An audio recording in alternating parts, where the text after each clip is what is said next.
I'm Caitlin. I'm an avid coder. I often use a Raspberry Pi to make hardware projects, and have made many robotic and hardware and software projects. I also love to read. Hi, I'm Srijan. I'm a coding enthusiast and have tinkered with the Raspberry Pi for many hardware projects. I have also created various unique software projects that I've demonstrated previously. But now I will give you a live demo. So the video is streamed, so if I just quickly move this, you can see that the video changes. The latency, I tried to reduce it, and it's very usable.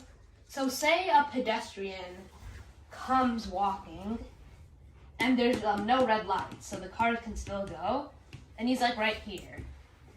What's gonna happen now is that if the car, it's not gonna be able to go forward. With the joystick. Or, let's move it a little farther to make it more representative.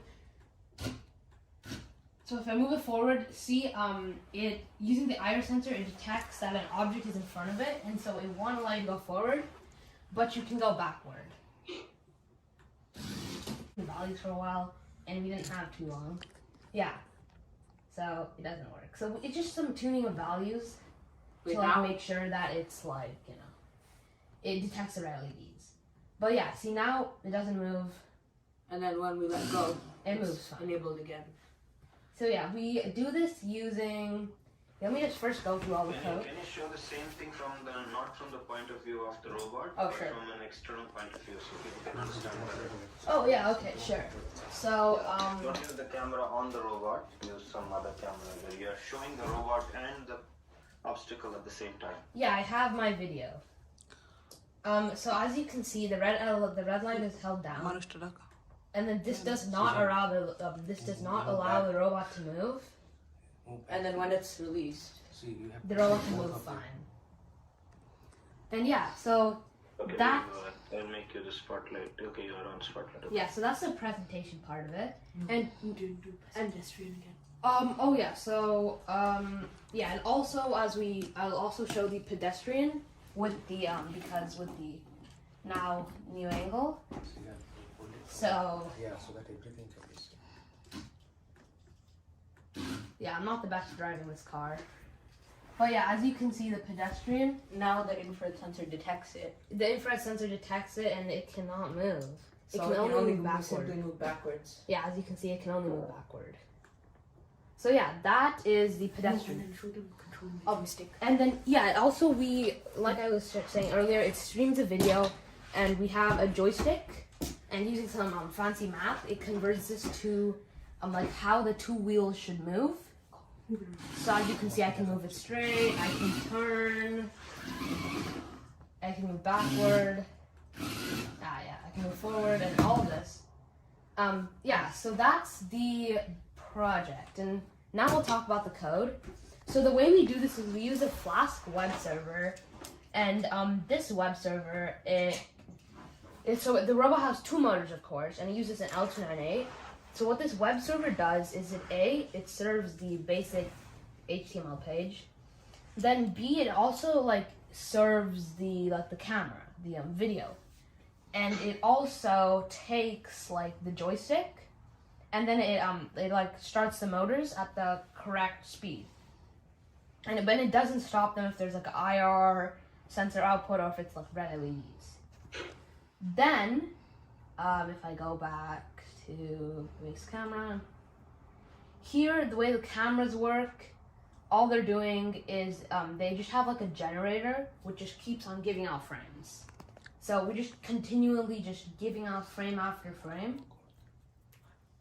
And yeah, so I'll go through quickly how we convert the joystick to two motor values. There's some fancy math right here, so I won't go through all of it. But yeah, so what this does is it just takes an angle and the speed, so angle of the joystick and the speed, and then it returns two motor values, and then we make the robot move with these, and this way we can control it using a joystick, and we can see the video feed. And yeah, that's the code. So any questions? Is this a physical joystick, like an actual hardware? No, it's a website. Online. Oh, and Digital joystick. Yeah. yeah. Like the green dot you were showing earlier. Yeah, I Can nearly. you incorporate an actual joystick from Yeah, Yeah, that's joystick or future Xbox goals too. joystick like that? Yeah, we can use like an Xbox controller joystick. I've done it in the past, but we had some time constraints, so we couldn't implement it. And I nearly forgot to show the Opencv part of this. So this is the part where Opencv just converts it to HSV, and then we have like 2 upper and lower values for the color. So it can detect the red. Yeah, and then everything in between, that's like it goes into the mask. It requires some And then fine we just tuning. apply it into the frame, and then if we can like check if like the amount of red detected is greater than 300, and if it is, we say that the red lights are detected. And then the And then motor it stops. stops. Yeah. Yeah. So any questions? Have you thought about using like hard cascades for Opencv, or just maybe a machine learning model instead of doing sort of image processing for this? Oh yeah, we thought about it. I was even thinking about training a hard cascade for this, but they're not really accurate, and first time constraints, and B, they're not really as accurate as you're gonna get with like image processing. So if you have like a good way to do it with like image processing, I had a good way to do it with image processing, so I went with that way because machine learning models and OpenCV hard cascades, they take like a long time, and you need like a lot of images, and they take a long time to train. So we didn't go with that way because your cursor can only be at one place. But yeah, we've thought about it. We've thought about that. Possibly like using the keyboard. Oh yeah, the keyboard. Yeah, that should Keyboard. be. Yeah. It's fairly Oh simple. yeah. Oh yeah, we could do that. WASD, that would just be sending like a certain angle. That should be quite easy to implement. Yeah. Eventually, we can use like Wi-Fi enabled cameras that are easier access, so Yeah. you can exchange like messages. So yeah, to like between reduce cars. latency. Yeah. But yeah. Yeah. So yeah. Any other questions? Yeah. I like the back and forth conversation. I mean, I have one question before we drop off from here. So for IR sensors, they usually don't have a very wide field of view. Yeah. Yeah. We were planning on So they're good implementing for more collision IR avoiding sensors. with walls and stuff. Yeah, Would they so- be a good use case for a person. It's okay, it's not the best use case for a person, I'm gonna say that. But we could have done this using a camera if we had like a 3D depth camera, but we didn't have one of those. But yeah, with the 3D depth camera you can, find like the stuff that's closest, and if it's closer than like a certain limit, then you just stop the car. Yeah. So yeah, we could use the 3D camera for this, but we just didn't have one. Or implementing more IR sensors, but Yeah. yeah. But we found out IR sensor should be the best way. You may need an array of IR sensors if you want Yeah. to go with more sensor, because you might otherwise miss the field of view, maybe Yeah. too narrow Yeah. to miss those.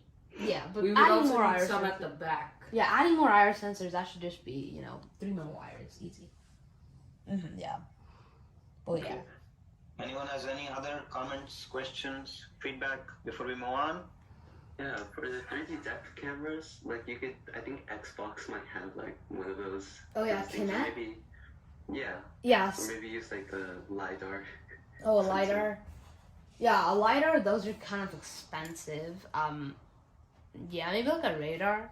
I'm not sure, but yeah, and the Kinect, it's like, the Kinect is heavy. So putting it on a robot, we need way more powerful. Well, fairly more powerful wheels. Mm-hmm. Yeah, I but see. yeah, Kinect we could have used that. That was a missed opportunity. We didn't think about it. Awesome, guys, great job. Round of applause for Keithan and Srijan. Good job. So let's move on to the next person. Down there. See?